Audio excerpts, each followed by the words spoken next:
Alors, un jour, vers 3 heures de l'après-midi, c'est l'heure où le Christ est mort, il a eu une vision.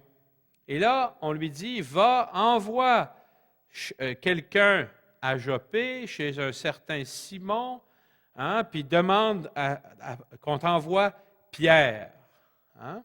Et puis, aussitôt que l'ange disparaît, il y a une vision, Corneille envoie de ses esclaves, hein, il envoie des hommes, il appela 2 de ses gens, les gens de sa maison, ainsi qu'un soldat d'une grande piété, depuis longtemps sur ses ordres, il leur ordonna tous les renseignements voulus et il les envoya à Joppé.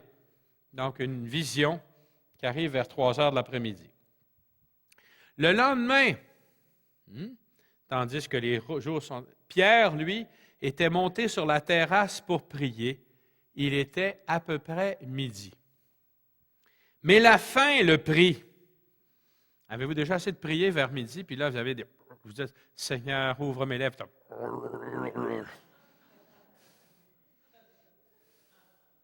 Ça va mal.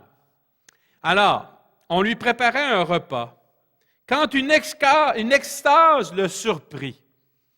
Là, moi, je me suis toujours demandé devant ce texte-là si c'était vraiment le Saint-Esprit qui faisait voir une vision à Pierre ou si c'est la faim qui lui jouait des tours. Parce que ce qu'il voit, c'est une grande toile qui descend du ciel avec toutes sortes d'animaux. Quand on a faim, hein? Bon. Et puis là, il y a une voix qui dit « Tue et mange » ou « Immole et mange ». Et puis là, il dit « Jamais, Seigneur, parce qu'il n'y a jamais rien d'impur qui a franchi mes lèvres. » N'oublions pas, Pierre, c'est un Juif. Hein, et tout ce qui est un animal qu'on n'a pas le droit de manger, l'animal impur, il n'en avait jamais mangé, puis il ne voulait pas en manger non plus. Et la voix lui répond, « Ce que Dieu a déclaré pur, qui es-tu, toi, pour le déclarer impur? » Et là, la vision arrive 3 fois et le tout est ramené dans les cieux. Et là, c'est intéressant de lire, parce que j'aime ça vous raconter des choses. Là. Verset 17. Pierre essayait en vain de s'expliquer à lui-même ce que pouvait bien signifier la vision qu'il venait d'avoir, quand justement les envoyés de Corneille, ça c'est le sens, qui avaient demandé ça et là la maison de Simon, se présentèrent au portail. Ils se mirent à crier pour s'assurer que Simon, qu'on surnomme Pierre, était bien l'hôte de cette maison. Pierre était toujours préoccupé de sa vision, mais l'Esprit Saint lui dit, « Voici 2 hommes qui te cherchent. Descends tout de suite, prends la route avec eux sans te faire aucun scrupule. C'est moi qui les envoie. » Voyez, Pierre, il a eu besoin d'une vision, il a eu besoin il ne comprenait pas la vision, puis une chance que le Saint-Esprit était clair. Hey! Wake up! Hein? Il y a 2 gars là, qui cherchent, des gars qui cherchent, c'est moi qui les envoie, va avec eux autres sans te faire de scrupules. Et là, c'est intéressant parce que lui qui ne voulait pas manger, hein, il dit, « Me voici, je suis celui que vous cherchez, quelle est la raison de votre visite? » Et Pierre les fait entrer et leur offre l'hospitalité. Lui, un Juif, il accueille des païens chez lui. Même pas chez lui, chez son ami Simon. Le lendemain, ils partent, accompagnés de quelques frères. Le surlendemain, ça veut dire qu'on est le 3e jour. Vous voyez? Il y a eu la journée où Corneille a eu sa vision. La journée, 2e jour, la journée où Pierre, ça sentait les oignons. Il y a eu une vision lui aussi. Ensuite, il y a eu le lendemain, qu'en fait, c'est le 4e jour. On est grand, 4 jours, mais ça commence. Surlendemain, ça fait 3e jour. Il y a des liens possibles avec la résurrection. Alors, ils entrent chez Corneille. Au moment où Pierre arriva, je suis au verset, quel verset suis-je? Le verset 25. Corneille vint à sa rencontre, il tomba à ses pieds pour lui rendre hommage. « Lève-toi, lui dit Pierre. » Et il l'aida à se relever. Vous Voyez combien de monde. Ça ne vous frappe pas depuis le début des Actes des Apôtres, combien il y a de monde qui sont à terre et qui se relèvent. Hein? Encore une fois, Pierre le relève. Et, alors, moi aussi, je ne suis qu'un homme. Pierre ne se prend pas pour un autre. Et tout en conversant avec lui, il entra. Découvrant alors une nombreuse assistance, il déclara, « Comme vous le savez, c'est un crime pour un Juif d'avoir des relations suivies ou même quelque contact avec un étranger. Mais à moi, Dieu vient de me faire comprendre qu'il ne fallait déclarer immonde ou impur aucun homme. » Enfin, il a compris ce que l'Esprit Saint lui faisait comprendre à travers sa vision. Mais maintenant, j'aimerais savoir, voilà pourquoi c'est sans scrupule et sans réticence que je suis entré chez toi. Alors là, maintenant, j'aimerais savoir, dit Pierre, quelle est la raison pour laquelle vous m'avez fait venir? Corneille répond, il y a 3 jours. Ah, 3 jours, ça commence à nous faire rappeler les 3 jours que Jésus avait passés au tombeau. En ce moment même, à 3 heures, j'étais en prière dans ma maison. Soudain, un personnage, etc., il raconte des choses comme ça. Et là, il lui dit, au moment où il raconte ce qui s'est passé, alors Pierre, je suis au verset 34, ouvrit la bouche et dit, « Je me rends compte en vérité que Dieu n'est pas partial. En toute nation, quiconque le craint et pratique la justice trouve un accueil auprès de lui. » Et puis là, il commence à leur annoncer qui est Jésus. Hein?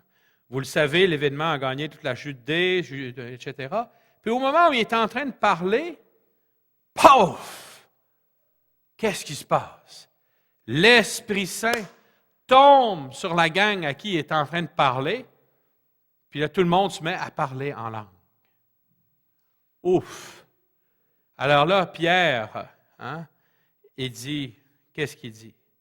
Ce fut la stupeur parmi les croyants circoncis qui avaient accompagné Pierre. Ainsi, jusque dans les nations païennes, le don de l'Esprit Saint était maintenant répandu. Ils entendaient ces gens, en effet, parler en langue et célébrer la grandeur de Dieu. Pierre reprit alors la parole.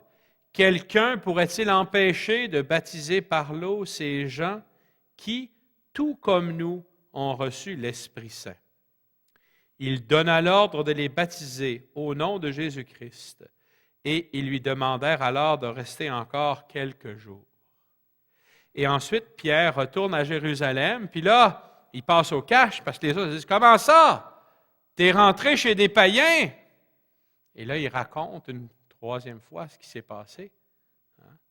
Et finalement, ceux qui le chicanaient au début du chapitre 11 rendent gloire à Dieu parce qu'ils disent vraiment, aux païens aussi, Dieu a ouvert la vie éternelle et le droit d'être dans l'Église. Voyez, ce qui est intéressant en lisant j'ai fait ça un petit peu plus vite cette fois-ci parce que j'avais beaucoup de territoire à couvrir, là.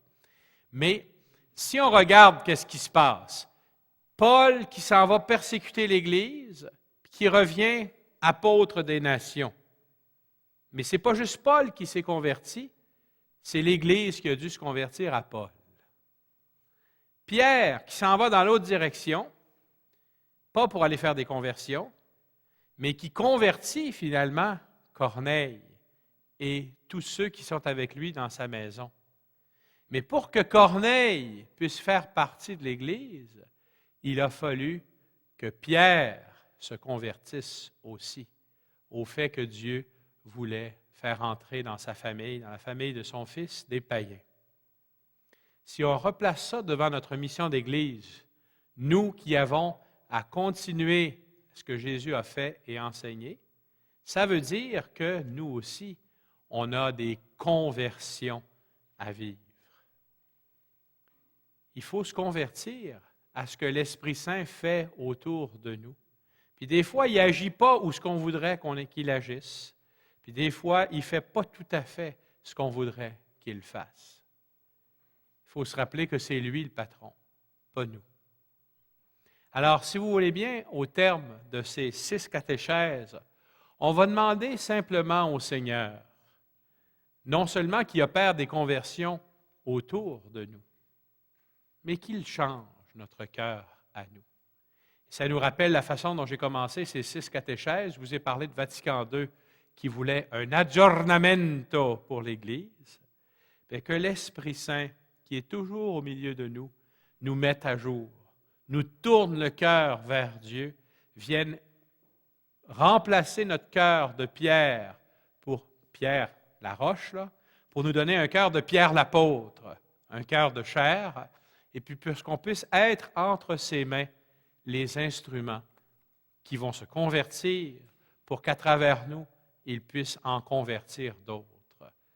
Puisse notre Église être le plus beau cadeau que Dieu fait à notre humanité à travers son Esprit Saint. Amen. Une consolation éternelle et une bonne espérance. Dans cette nouvelle série, l'abbé Daniel Berniquet, vicaire épiscopal, encourage à choisir et à semer largement dans l'espérance, ce qui demande un surcroît de foi. Ce n'est pas refuser de faire face aux problèmes, mais c'est choisir de faire confiance. Ne tardez pas à vous procurer ces 3 DVD en faisant parvenir votre chèque à l'adresse indiquée à l'écran.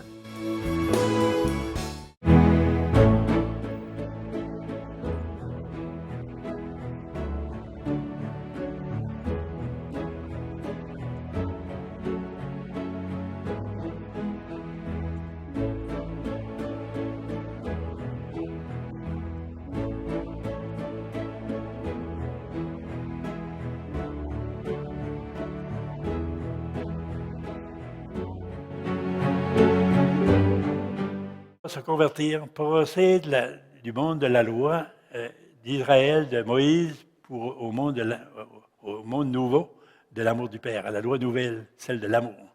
Alors, c'est toute une conversion de Jésus. Puis, à cause de son baptême, il va faire tout ça. Puis, je pourrais vous parler de Jésus jusqu'à la fin de cet enseignement-là. Pourquoi? Parce qu'il va aller jusqu'à la mort sur une croix. Dans les pires souffrances, tout le temps pour être fidèle à son Père. Puis des fois, peut-être qu'il y en a parmi vous autres ici qui disent, moi, c'est ma dernière chance, là. Moi, il n'y a plus rien qui marche. J'ai envie de tout lâcher. Je suis découragé. Je lâche, non seulement je lâche la pratique religieuse, je lâche tout. C'est fini le Seigneur. Moi, j'ai fait mon effort, puis ça ne t'a rien donné. Peut-être pas que tu es rendu là, mais Jésus a vécu ça. Puis, quand il y a des pères, si c'était possible, que ce qu'allait se passer loin de moi, il y avait cette tentation-là, peut-être, qui habite dans ton cœur. C'est le temps, justement, de faire confiance, de ne pas lâcher. Père, je ne suis pas là pour moi-même, je suis là pour accomplir ta volonté. Comment ai-je ce bonheur